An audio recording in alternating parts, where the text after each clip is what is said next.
Assalamualaikum warahmatullahi wabarakatuh. Siswa-siswa sekalian dimanapun berada, kita bertemu kembali pada media daring pada hari ini, pada mata pelajaran IPS kelas 8, pada pertemuan yang ke-11. Mari pertemuan kali ini kita awali, kita iftitahi dengan bacaan basmalah. Bismillahirrahmanirrahim.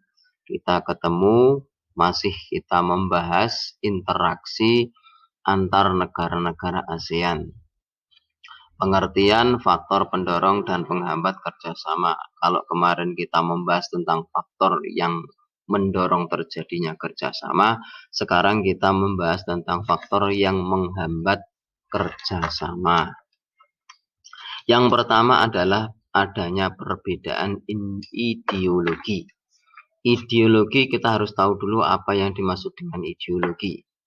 Ideologi berasal dari kata idea, yaitu dari bahasa Inggris, yang artinya pikiran atau gagasan. Sedangkan logos atau logi adalah ilmu pengetahuan. Jadi kalau kita gabungkan secara umum, yaitu pengertian ideologi adalah kumpulan ide-ide dasar-dasar gagasan keyakinan dan kepercayaan yang sifatnya sistematis sesuai dengan arah dan tujuan yang ingin dicapai dalam kehidupan nasional suatu bangsa dan negara.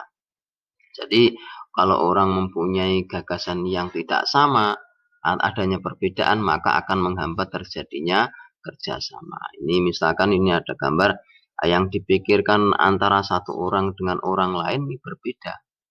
Nah, maka ini akan menghambat terjadinya kerjasama. Misalkan yang satu menginginkan pelestarian gajah, yang satu menginginkan pelestarian adanya hewan kambing. Ini tidak bisa ketemu, sehingga tidak akan terjadi kerjasama.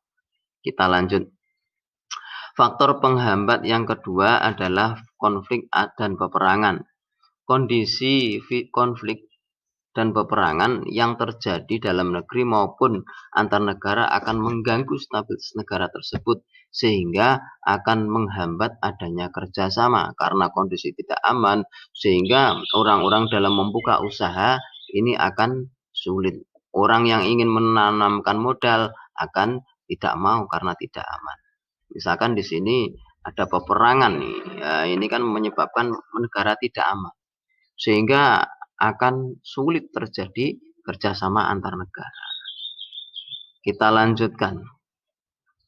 Yang ketiga adalah kebijakan protektif. Suatu negara yang menerapkan kebijakan yang bertujuan melindungi kepentingan dalam negeri dan meningkatkan daya saing. Misalnya, tidak menerima hasil impor hasil pertanian dari negara lain karena mempengaruhi kondisi pendapatan hasil pertanian di dalam negeri Indonesia.